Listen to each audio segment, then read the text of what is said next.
Hello, everybody, and welcome to the Seventh Rule with your stars, Aron Eisenberg and Cirroc Lofton. My name is Ryan T. Husk. We got a lot to talk about. Today we are going to discuss Episode 5 of Deep Space Nine during our rewatch. It's called Captive Pursuit, directed by Corey Allen and starring Scott McDonald as Tosk. Remember Tosk? And I am Tosk. We're also going to talk a little bit about Star Trek Las Vegas, just a droplet or two. But first, a word from Cirroc Lofton. I don't have the thing up on my screen, so I don't know if that was just. That's okay. It's in the chat. Aron, do you want to take it? I'll do it. Yes, here we go. Our sponsor, Trinity Comics Convention Services, attends over 30 comic conventions a year and has private signings with some of the biggest celebrities and comic creators in the world. They offer COAs and certification through CGC and CBCS. Make sure to visit them online at www.trinity-comics.com. And I should go ahead and take some time to put that information on our Facebook group and page, as well as on our Patreon page, and shout it out on our Twitter account. So I'll do that this week. I like this part of the show because then I can just relax and I can see my green can kind of blend in with the green screen. It's we can all see that, Ryan. We can all see that. But it's fun for me.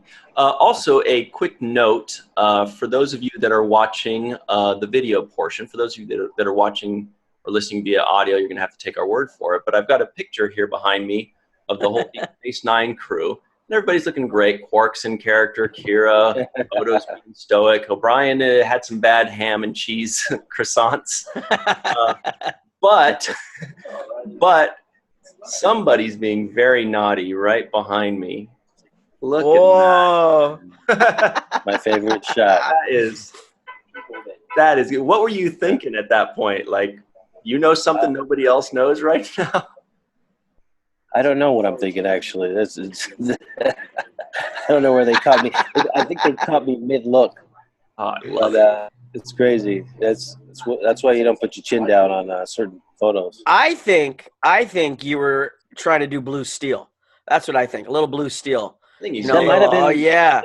This, and I think in that moment you thought this photo was about you, and you took it over. You commanded this photo. Anybody that looks at that is going to look at you first and foremost. No doubt. It almost looks like I'm resting my chin on top of Avery's head. You're getting ready to go. I don't know how they published that. Of all the photos they have, they said right. I mean, even outside of you, look at O'Brien. Somebody had to have said, "Look, we need a different one." Column is erect. Well, that's the first time I've seen that shot. So they have other ones. They're releasing these little by little to really diminish my. And even Sid looks like he's just like, okay, last one. Yeah. Last one. And Michael looks like, I hate photos. I hate photos. So he's in character. He's in character. He's in character. I think Sid and Column are both looking at the same assistant to the right, camera right of the photographer. They are both looking there. Yeah. Everyone else is looking at the photographer. Column is having serious digestive issues. There's like he had like some bad split pea soup that morning or something. It's just like something's about to give. Almost like he's saying, "Say that again." Would you say that again? Time. All right. So sorry, I just had to share that when I saw this picture because it's glorious. Even though this is like the 5th or 6th season instead of the first season. But what we watched during our rewatch, and by the way, I know I keep saying this, but I am just really, really enjoying this rewatch. Like, these episodes are so Star Trek. They're so good. They're so, like for a fan that's already known, all the shows and all the episodes, it's really cool to just go back and soak in the early weeks and the early months of that new series, Deep Space Nine, which I think is the best written, and just see how they're creating Star Trek episodes in like a completely different arena, on a space station rather than on a ship out exploring. And this one was no different. Aron, give us your thoughts on Captive Pursuit, directed by Corey Allen and starring Scott McDonald as Tusk. Yeah, it was very enjoyable. It was very Star Trek-ish, if you will. You know, I would assume one of the, trying to think about our previous episodes, a Prime Directive issue in this episode and how they want to deal with it. And you watch Sisko struggle with his ethics and morality and what he opposes by this this hunt for a sentient. Did I say that right? Sentient being, and wants to stop that from happening, but being held back by the Prime Directive. You also see the result at the end of that episode of both him and O'Brien somewhat getting around that Prime Directive or completely ignoring it to some degree. And then I was thinking that's a nice foreshadowing of what's to come. And I think that's up for a good conversation and a good debate about this episode as the groundwork it's beginning to lay. And I wonder if Michael Piller, who was one of the co-writers on this episode, I wonder if they already had an idea of where they were going to go by, hey, we want to drop these little things because we know where we want to go, or were they just riding off the seat of their pants, what do you mean by where they want to go? So, Sisko, I'm assuming if my memory is correct, Sisko does a lot of questionable things as a leader, right? I mean, you can even go so far as to in the Pale Moonlight. So with him on the 5th episode, him and O'Brien breaking the Prime Directive and getting involved right away, is that showing, we've got a commander at the moment who will eventually be captain, who's really going to, really push the limits of what he should do versus what he's supposed to do, and what have you, Same with O'Brien. It's interesting that they made that choice so quickly. At first Sisko was like, hey, we're going to give him back. He needs to go do what he's going to do. We can't be involved. But then they, break the rules, so to speak, or not break, change the rules that you hear from Quark's advice. They're willing to play ball. Yeah. So I got a couple more questions to follow up on that. But before we do, I just really quick want to touch on Star Trek Las Vegas, because we were talking about that before recording. We're planning on having designs and logos and merchandise to sell and give away for a small fee. just a little one. And you guys are both going, right? Aron, are you going to be there all the days, or what days? I will be there Wednesday through Sunday. Nice. Yes, thank you. Thank you very much. Yeah. All right. Yeah, I'll have my own table in the hallway, before anybody gets. I think I made that same joke last week, so that's bad of me. What about you, Cirroc? You going to be there all the days if you go? If Aron's going to be there, then I have to at least match his level of commitment. You should have a table across the hallway, literally, so we're facing each other. So for those of you that are listening in, either on Odyssey Radio or iTunes, or watching us on YouTube or what have you, in the comments, please let us know if you even want to see us there. If you don't want to see us there, go ahead and go yourself. And I didn't say it, Aron. It's okay. I know. I heard the yeah. And no, but let us know in the comments below if you want to see us every day, or if there's something specific that you'd like us to do, or if you've got any ideas. Maybe we'll have a table specific. Maybe we'll do a show there if Cirroc's there, if we have time. Sometimes it's really hard to do something at the con. But it's hard to get away. Yeah, but if it's possible, it'd be good to do a little something at the con. So for the 7th rule. So we'll see. Yeah. And now back to Tusk. I am Tusk. Good old Tusk. Did you guys notice a little something about O'Brien?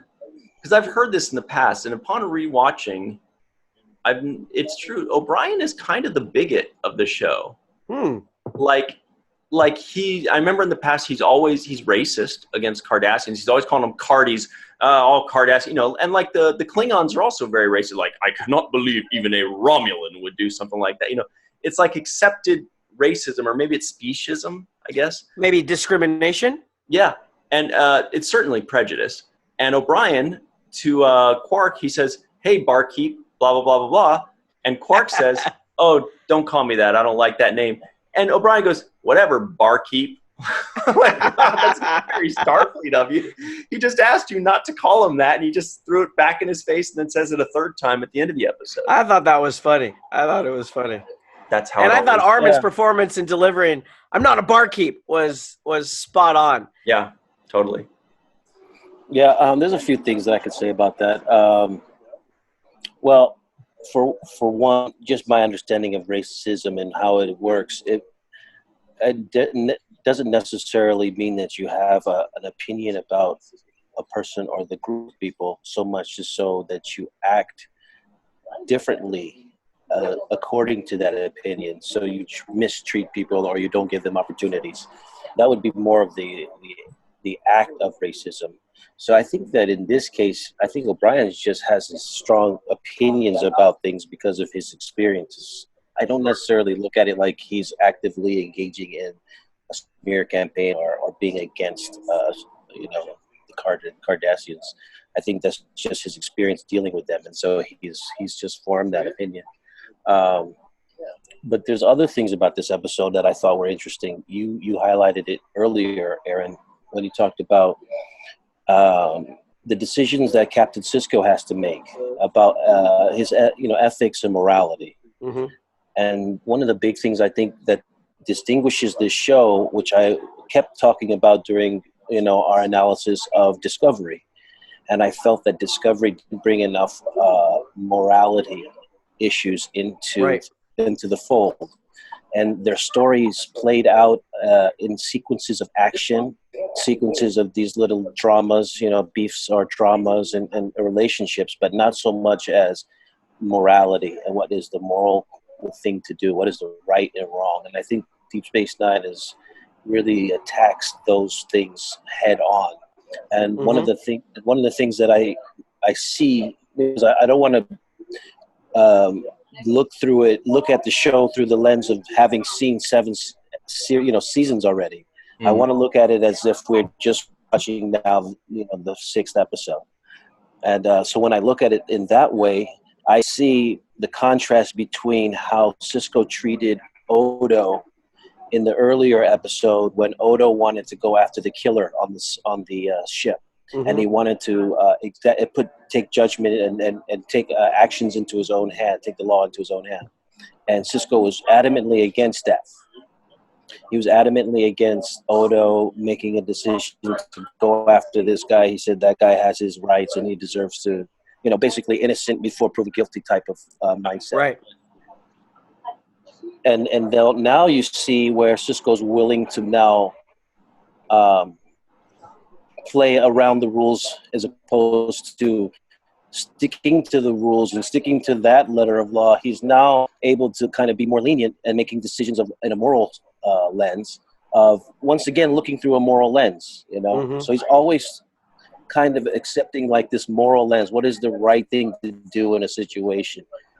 Even when it does disobey the Prime Directive, right?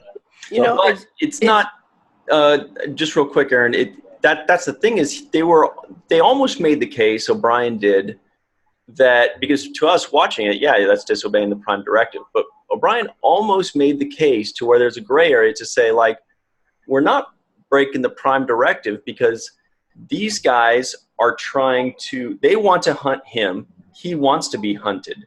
So if we're allowing that, we're just allowing this species to continue on the way they continue on. If we stop it, we're actually breaking the Prime Directive.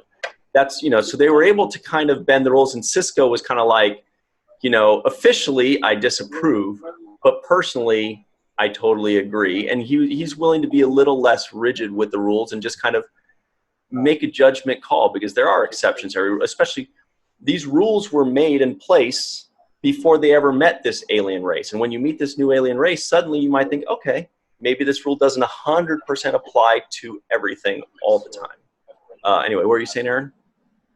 Well, I just think it's a really interesting conversation to talk about ethics and morality in conjunction with the Prime Directive.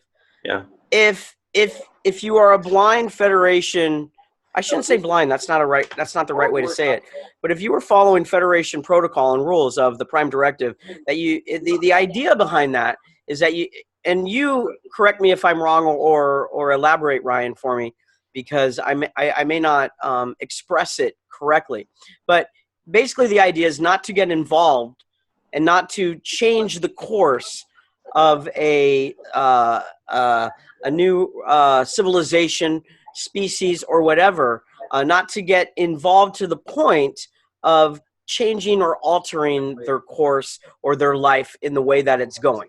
Yeah, Is that a fair way to say that? Their development, yeah, Okay. because it's too so that you don't, knock them off their course as the development of civilization. But wait, it's usually supposed to be pre-warp civilization, because pre-warp civilization, we don't know what they're doing, we don't know where they're going to go. But once the thinking is, once they learn how to do warp speed, once they've developed that, then all of this information is going to be readily available, because they're going to meet all these races, all these things are going to happen. So once they've achieved warp speed, pretty much anything goes. And that's why